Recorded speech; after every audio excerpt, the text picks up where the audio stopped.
लखनऊ के पास एक छोटे से गांव में रहने वाली देवकी बाई की जिंदगी का एक ही मकसद था, अपने इकलौते बेटे समर को कामयाबी के शिखर पर देखना। देवकी जी के पति का देहांत तब हो गया था जब समर सिर्फ 5 साल का था।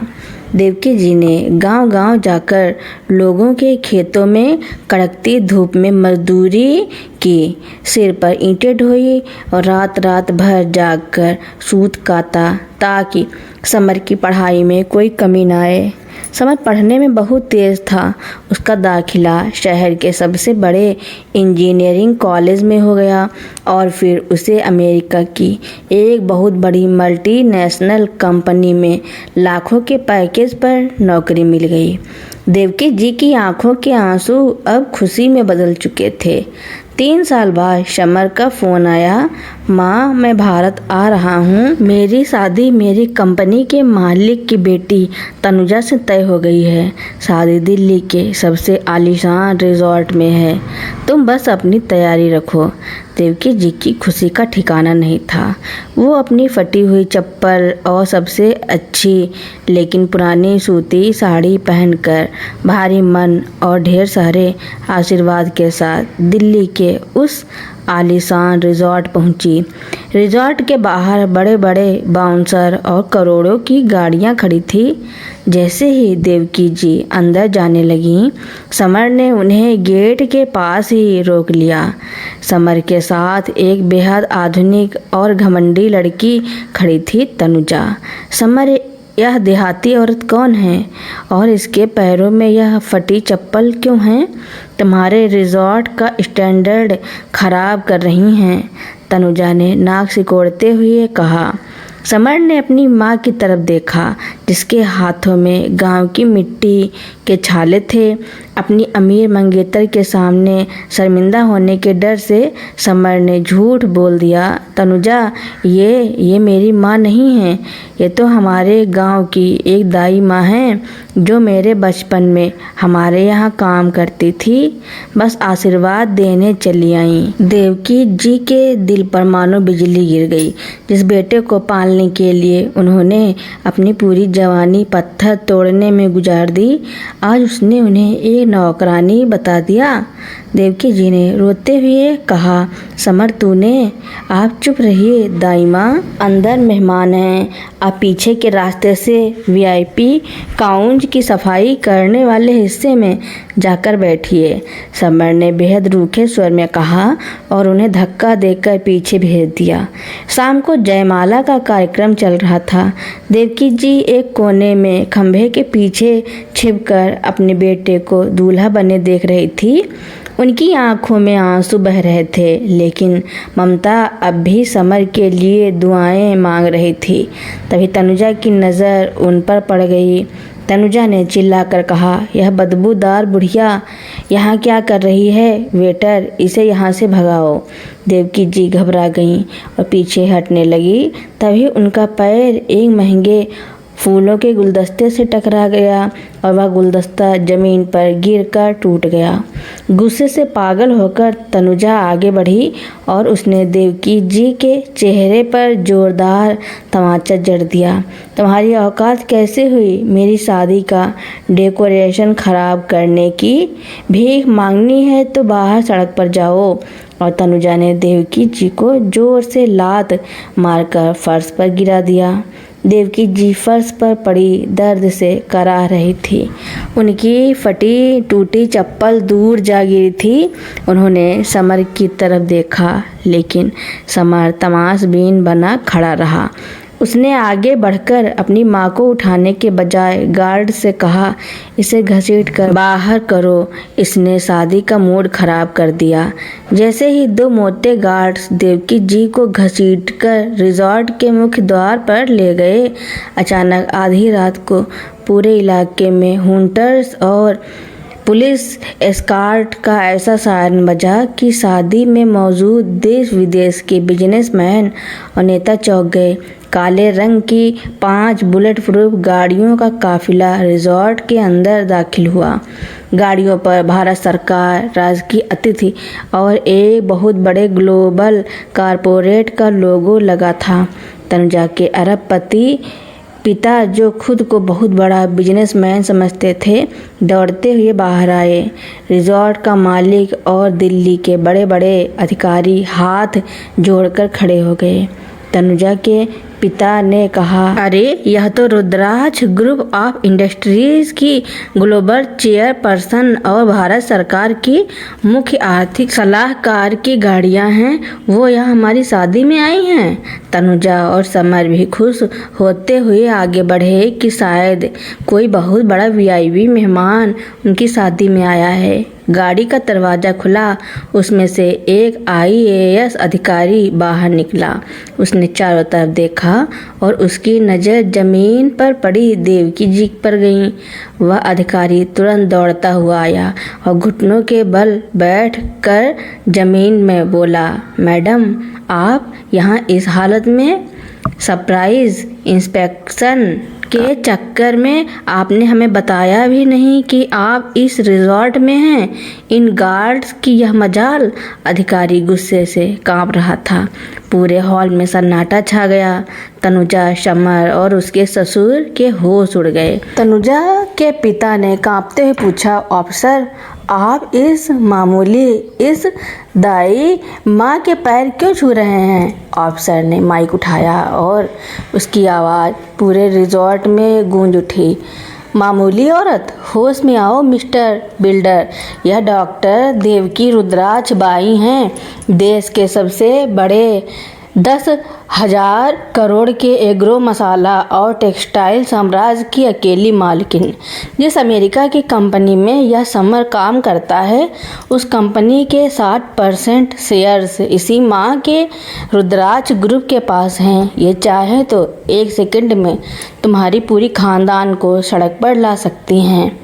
समर का चेहरा सफ़ेद पड़ गया। उसका खून सूख चुका था। वह हकलाते हुए बोला, माँ, तुम तो गांव में। देवकी जी खड़ी हुई। उन्होंने अपने चेहरे पर लगी धूल को पोंछा। अब उनकी आंखों में एक माँ की बेबसी नहीं बल्कि एक शेरनी का जलाल था। उन्होंने ऑफिसर के हाथ से माइक लिया और समर के सामने आकर खड़ी हो गई। हाँ समर, जब तू अमेरिका में ऐश कर रहा था तब गांव की महिलाओं को रोज़गार देने के लिए मैंने जो छोटा सा गृह उद्योग शुरू किया था, वो आज भारत का सबसे बड़ा ब्रांड बन चुका है। मैं तुझे सरप्राइज देने आई थी कि मेरे बेटे को अब अमेरिका में नौकरी करने की ज़रूरत नहीं। अब वह खुद हजारों करोड़ के साम्राज्य का मालिक है। लेकिन तुमने तो अपनी माँ को ही बेच दिया। तनुजा खौफ के मारे कांप रही थी। देवकी जी तनुजा की तरफ मुड़ी और कहा, तुम अपने इस घमंड और हीरो के सेट पर इतना इतरा रही हो ना? जिस रिजॉर्ट में तुम्हारी शादी हो रही है उसका लीज एग्रीमेंट कल सुबह मेरे दफ्तर में कैंसिल होने जा रहा है। देवकी जी ने समर की तरफ देखा जो उनके पैरों में गिर कर रो रहा था। माँ, मुझे माफ़ कर दो, मैं अंधा हो गया था। देवकी जी ने अपना पैर पीछे खींच लिया और समर को एक जोरदार तमाचा रसीद दिया। यह थप्पड़ इसलिए नहीं कि तूने मुझे माँ मानने से मना किया, या इसलिए क्योंकि तूने अपनी माँ के सामने एक बूढ़ी औरत पर हाथ उठते देखा और चुप रहा। तू डिग्रियाँ लेकर मैनेजर तो बन गया लेकिन इंसान नहीं बन पाया। जिस कंपनी के घमंड में तूने मुझे दाई माँ बताया, कल सुबह उसी कंपनी से तेरा टर्मिनेशन लेटर तेरे हाथ में होगा। तूने आज अपनी माँ को खोया ही है, साथ ही उस साम्राज्य को भी लात मार दी जो सिर्फ तेरे लिए बनाया गया था। देवकी जी ने अपनी फटी चप्पल उठाई, उसे अपने हाथ में लिया और गर्व से पलटकर अपनी बुलेट प्रूफ गाड़ी की तरफ चल दी। समर और उसकी घमंडी मंगेतर बीच मंडप में कौड़ियों के भाव होकर रोते रह गए। समर बीच मंडप में घुटनों के बल बैठा फर्श पर अपना सिर पटक रहा था, लेकिन देवकी जी की गाड़ियों का काफिला धूल उड़ाता हुआ रिजॉर्ट के मुख्य गेट से बाहर निकल चुका था।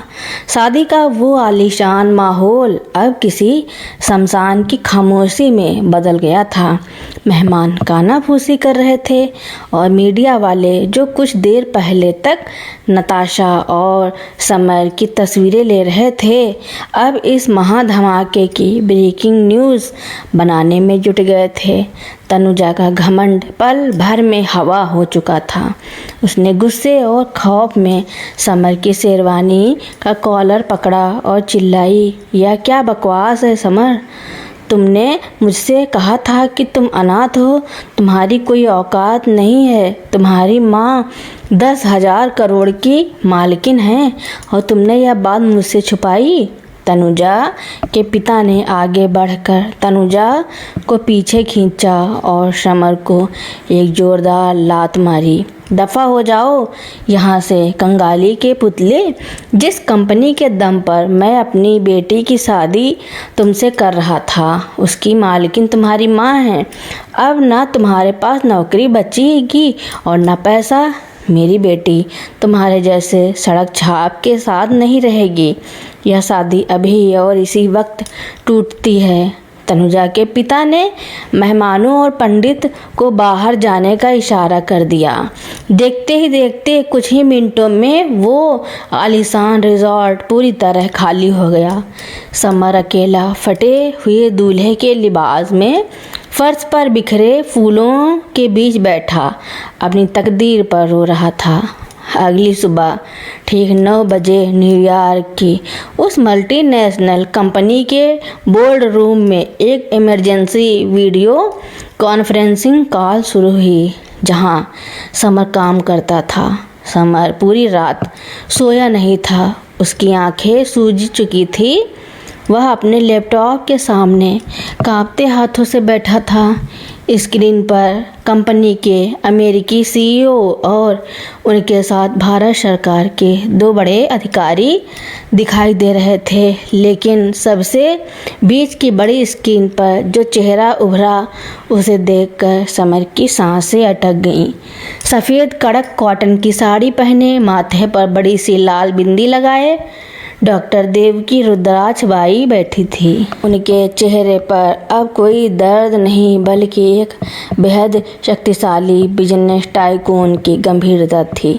सीईओ ने बहुत ही कड़े लहजे में कहा, मिस्टर समर, हमारे मुख्य इन्वेस्टर और रुद्राक्ष ग्रुप की चेयरपर्सन डॉक्टर देवकी जी के विशेष आदेश पर आपको तत्काल प्रभाव से कंपनी के सीनियर वाइस प्रेसिडेंट के पद से टर्मिनेट किया जाता है।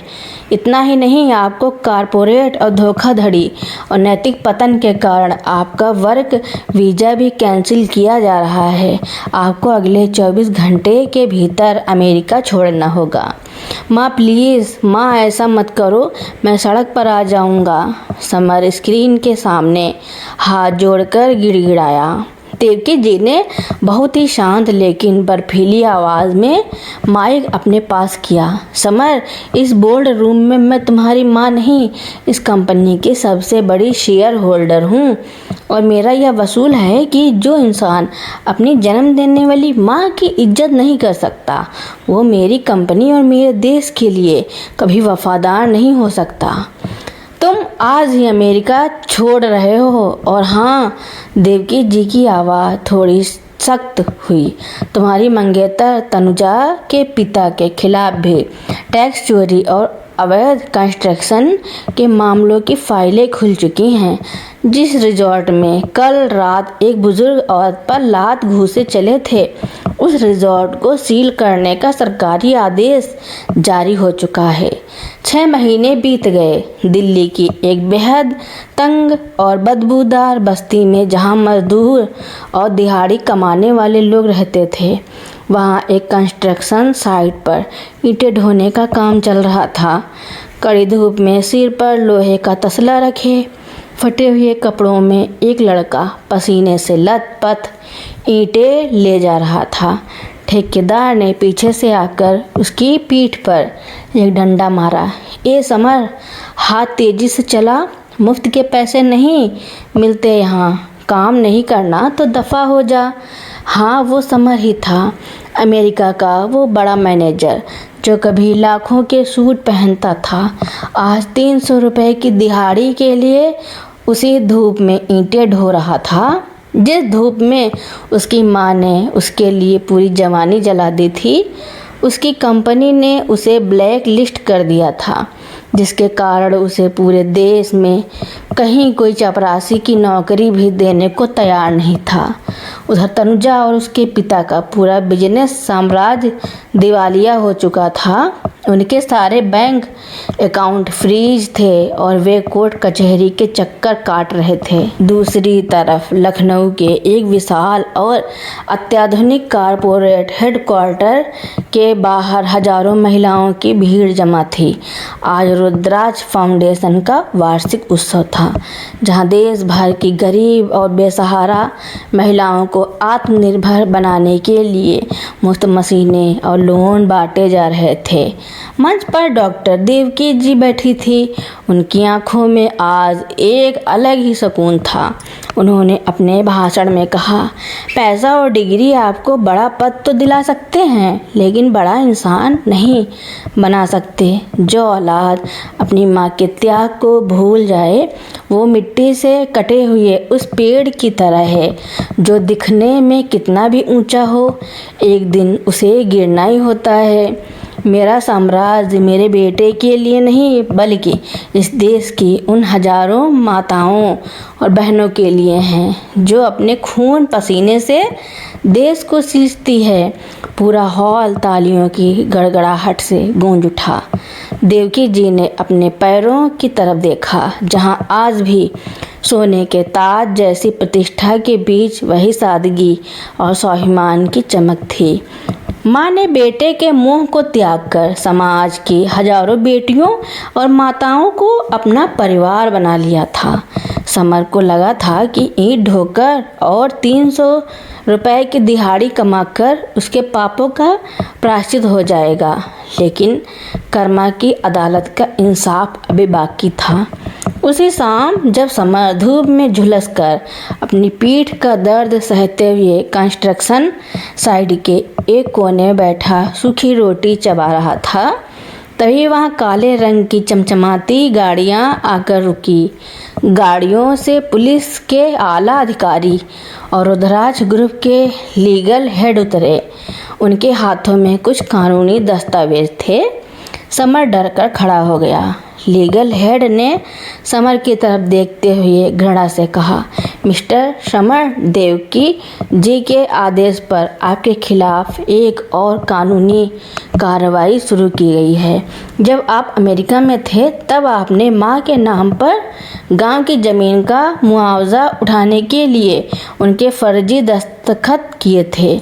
जालसाजी और धोखाधड़ी के जुर्म में आपको गिरफ्तार किया जाता है। समर के हाथों से वो सूखी रोटी छूटकर मिट्टी में गिर गई। पुलिस ने आगे बढ़कर उसके हाथों में लोहे की हथकड़ी पहना दी। समर चिल्लाया, मुझे मेरी माँ से मिलने दो। एक बार, बस एक बार मुझे उनके पैरों में गिरकर माफ़ी मांग लेने दो। अधिकारी ने उसे वैन में ढकेलते हुए कहा, जिस माँ को तुमने दुनिया के सामने मरा हुआ बता दिया था, कानून की नज़र में अब तुम उनके लिए हमेशा के लिए मर चुके हो। 3 साल जेल की काल कोठरी में काटने के बाद जब समर जेल से बाहर निकला तो उसका शरीर बूढ़ा हो चुका था। बाल सफ़ेद पड़ गए थे और आंखों की चमक गायब थी। अब ना उसके पास घर था, ना कोई अपना। वह भीख मांगते मांगते भटकते हुए उसी लखनऊ के मुख्य चौराहे पर पहुंचा, जहां रुद्राज ग्रुप ऑफ इंडस्ट्रीज का विशाल हेडक्वार्टर था। वहां हजारों की भीड़ जुटी थी। हर तरफ पुलिस का कड़ा पहरा था। समर ने एक राहगीर का कुर्ता खींचकर पूछा, भाई साहब, यहाँ इतनी भीड़ क्यों है? कौन आ रहा है? राहगीर ने समर को झिटकते हुए कहा, पीछे हट भिखारी, तुझे नहीं पता आज डॉक्टर देवकी रुद्राक्ष जी को भारत सरकार द्वारा देश के सबसे बड़े नागरिक सम्मान से नवाजा गया है। वो आज अपनी नई बायोग्राफी लॉन्च करने आ रही हैं। तभी सायरन गूंजे और देवकी जी की गाड़ी आकर रुकी। समर ने भीड़ को चीरकर आगे बढ़ने की कोशिश की। उसने देखा उसकी माँ गाड़ी से उतरी। उनके चेहरे पर वही अलौकिक तेज था। समर पागलों की तरह चीखा, माँ माँ देखो, मैं आ गया, तुम्हारा समर। सुरक्षा कर्मियों ने तुरंत समर को दबोच लिया और उसे पीछे ढकेलने लगे। समर जमीन पर गिर पड़ा। उसकी फटी हुई कमीज मिट्टी से सन गई। लेकिन इस बार देवकी जी के कदम रुक गए।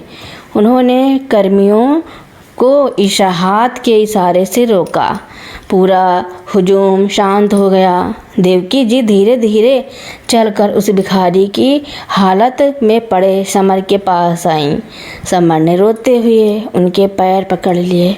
माँ, मुझे पहचानो, मैं सुधर गया हूँ माँ। मैं 3 साल जेल में काटे हैं मैंने, रोज़ मजदूरी की है, मुझे अपनी शरण में ले लो।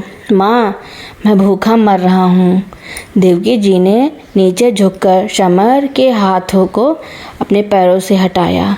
उनकी आंखों में समर के लिए ना तो गुस्सा था, ना नफरत और ना ही ममता। वहाँ सिर्फ एक गहरी शून्यता थी। उन्होंने अपनी साड़ी के पल्लू से एक 500 का नोट निकाला और समर के हाथ पर रख दिया। देवकी जी ने बेहद शांत और गंभीर आवाज़ में कहा, एक भूखे भिखारी को अन्न देना मेरा और मेरी संस्था का धर्म है। लेकिन याद रखना युवक, माँ का दिल एक पवित्र मंदिर की तरह होता है। जब उसमें एक बार मूर्ति टूट जाए तो वहाँ सिर्फ पत्थर रह जाता है। मैंने तुम्हें बहुत पहले माफ़ कर दिया था, लेकिन जिस बेटे को मैंने खून पसीने से सींचा था उसे आलीशान रिजॉर्ट के फर्श पर दफन कराई थी। तुम मेरे लिए सिर्फ देश के करोड़ों नागरिकों में से एक हो, उससे ज़्यादा कुछ नहीं। यह कहकर देवकी जी पलट गईं। उन्होंने एक बार भी पीछे मुड़कर नहीं देखा। वह मंच की तरफ बढ़ गईं, जहां देश के बड़े बड़े नेता और अधिकारी उनके स्वागत में खड़े थे। समर हाथ में वो 500 रुपए का नोट थामे बीच चौराहे पर घुटनों के बल बैठा चीख चीख कर रो रहा था। उसे समझ आ गया था कि दौलत, शोहरत और रुतबा तो मेहनत से दोबारा कमाए जा सकते हैं, लेकिन अपनी कोख से जलने वाली माँ की खोई हुई ममता और सम्मान को कायनात की सारी दौलत मिलकर भी वापस नहीं खरीद सकती। स्वाभिमान की जीत हो चुकी थी और घमंड हमेशा के लिए मिट्टी में मिल चुका था। चौराहे पर बिखरी धूल और अपनी ही चीखों के बीच समर वहीं पड़ा रहा। देवकी जी मंच पर जा चुकी थी, जहां तालियों की गड़गड़ाहट के बीच उन्हें सम्मानित किया जा रहा था। समर ने हाथ में थमे उस 500 रुपए के नोट को देखा। यह नोट उसकी माँ की ममता का नहीं, बल्कि रुद्राक्ष फाउंडेशन की चेयरपर्सन की तरफ से एक लाचार भिखारी को दिया गया दान था। उस दिन समर के अंदर का बचा खुचा अहंकार भी मर गया। उसने ठान लिया कि वह अपनी माँ से कभी कुछ नहीं मांगेगा, लेकिन अपनी माँ के दिए इस आखिरी दान को व्यर्थ नहीं जाने देगा। समर ने उस 500 रुपए के नोट से भीख मांगना बंद किया। उसने शहर के एक छोटे से ढाबे पर बर्तन मांजने और टेबल साफ करने का काम शुरू कर दिया। जो समर कभी लंदन और अमेरिका के 5 स्टार होटलों के बिना पानी नहीं पीता था, आज वह लोगों के जूठे बर्तन धो रहा था। रात को वह ढाबे के बाहर फुटपाथ पर सो जाता। वह हर महीने अपनी कमाई का एक बड़ा हिस्सा चुपचाप रुद्राज फाउंडेशन के डोनेशन बॉक्स में डाल आता। उसने अपनी पहचान पूरी तरह छुपा ली थी। वह देखना चाहता था कि क्या वह सच में एक अच्छा इंसान बन सकता है। 2 साल बीत गए। समर के काम और उसकी ईमानदारी को देखकर ढाबे के मालिक ने उसे काउंटर संभालने और हिसाब किताब रखने का काम सौंप दिया। समर अब बदल चुका था, शांत, कर्मठ और विनम्र। शाम का समय था, ढाबे पर भारी भीड़ थी। तभी वहाँ फटे पुराने कपड़ों में बेहद बदहाल हाल में एक लड़की भीख मांगती हुई आई। उसके बाल बिखरे थे और चेहरे पर हवाइयाँ उड़ रही थी। प्लीज़ कोई 10 रुपए दे दो, मेरी माँ बहुत बीमार है, वह लड़की रो रही थी। ढाबे के वेटर ने उसे धक्का देकर बाहर निकालने की कोशिश की। चल हट यहाँ से, ग्राहकों को परेशान मत कर। समर की नज़र उस लड़की पर पड़ी। जैसे ही उस लड़की ने सिर उठाया, समर के पैरों तले जमीन खिसक गई। वह कोई और नहीं बल्कि तनुजा थी। उसके पिता की जेल में ही मौत हो चुकी थी और वह पूरी तरह सड़क पर आ चुकी थी। जिस घमंडी लड़की ने कभी 5 लाख के गहने के लिए एक माँ को लात मारी थी, आज वह 10 रुपए के लिए गिड़गिड़ा रही थी। तनुजा ने भी काउंटर पर बैठे समर को पहचान लिया। उसने खौफ और शर्म से अपना चेहरा छुपाना चाहा। समर, तुम? समर काउंटर से नीचे उतरा। उसकी आंखों में ना तो पुरानी दुश्मनी थी और ना ही कोई तंज। उसने वेटर को रोका और अंदर से एक साफ टिफ़िन में गर्म खाना पैक करवाया। उसने वह टिफ़िन और कुछ पैसे तनुजा के हाथ में थमा दिया। तनुजा रो पड़ी। समर, मैंने तुम्हारी माँ के साथ जो किया उसकी सज़ा मुझे मिल रही है, मुझे माफ़ कर दो। समर ने बहुत ही शांत स्वर में कहा। तनुजा, माफ़ी मुझसे नहीं, उस ईश्वर से मांगो। मैंने भी बहुत देर से सीखा कि इंसान की असली औकात उसके पैसों से नहीं, उसके संस्कारों से होती है। यह खाना ले जाओ और अपनी माँ का ख्याल रखो। तनुजा रोते हुए वहाँ से चली गई। समर ने आसमान की तरफ देखा। उसे महसूस हुआ कि आज उसके दिल का एक बहुत बड़ा बोझ हल्का हो गया है।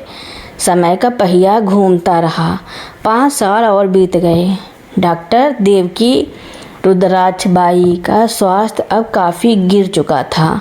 देश विदेश के बड़े डॉक्टरों की टीम उनके लखनऊ वाले बंगले पर तैनात थी, लेकिन उम्र और जीवन भर के कड़े संघर्ष ने उनके जीवन को थका दिया था। एक रात देवकी जी ने अपने लीगल हेड और सेक्रेटरी को अपने पास बुलाया। उनकी सांसें उखड़ रही थी।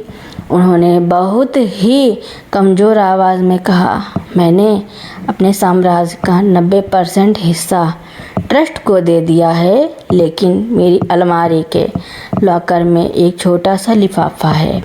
मेरे जाने के बाद उसे लखनऊ के उस छोटे से ढाबे पर काम करने वाले समर तक पहुंचा देना। सेक्रेटरी हैरान रह गया। मैम, आप उसे जानती थी? देवकी जी के चेहरे पर एक हल्की सी मुस्कान उभरी। एक माँ भले ही बेटे को अपने साम्राज्य से बेदखल कर दे, लेकिन उसकी आंखें हमेशा अपने बच्चे के सुधरने का इंतज़ार करती हैं। मैं पिछले 7 सालों से उसके बदले हुए रूप को देख रही थी। वह जीत गया, मेरी ममता जीत गई। अगली सुबह अखबारों की मुख्य सुर्खी थी, देश की महान समाज सेविका और बिजनेस टाइकून डॉक्टर देवकी जी का निधन। पूरे शहर में शोक की लहर दौड़ गई। समर जब यह खबर सुनी तो वह पागलों की तरह बगले की तरफ भागा, लेकिन वह अंदर नहीं गया। वह गेट के बाहर हजारों की भीड़ में सबसे पीछे खड़ा होकर रोता रहा। अंतिम संस्कार के बाद जब समर अपने ढाबे के पीछे बनी छोटी सी कोठरी में बैठा था, तब रुद्राक्ष ग्रुप के लीगल हेड पुलिस सुरक्षा के साथ वहां पहुंचे। उन्होंने समर के हाथ में वह लिफाफा थमा दिया। समर ने कांपते हाथों से लिफाफा खोला। उसके अंदर कोई करोड़ों की वसीयत या शेयर्स के कागजात नहीं थे। उसके अंदर देवकी जी की वही पुरानी फटी हुई सूती साड़ी का एक टुकड़ा था जिसे पहनकर वह कभी खेतों में काम करती थी, और उसके साथ एक छोटा सा पत्र था जिसमें लिखा था, मेरे प्यारे बेटे समर, जब तुम अमीर मैनेजर थे तब तुम मेरे बेटे नहीं थे, लेकिन जब तुमने अपनी गलती मानकर खुद को मिटाकर एक साधारण इंसान की तरह जीना सीखा तब तुम फिर से मेरे समर बन गए। मैं तुम्हें अपना साम्राज्य नहीं दे रही क्योंकि उसकी तुम्हें ज़रूरत नहीं, मैं तुम्हें अपना सबसे बड़ा धन दे रही हूँ, मेरा आशीर्वाद और मेरा यह आंचल। तुमने अपनी मेहनत से अपनी इंसानियत वापस पा ली है, अब सर उठाकर जियो।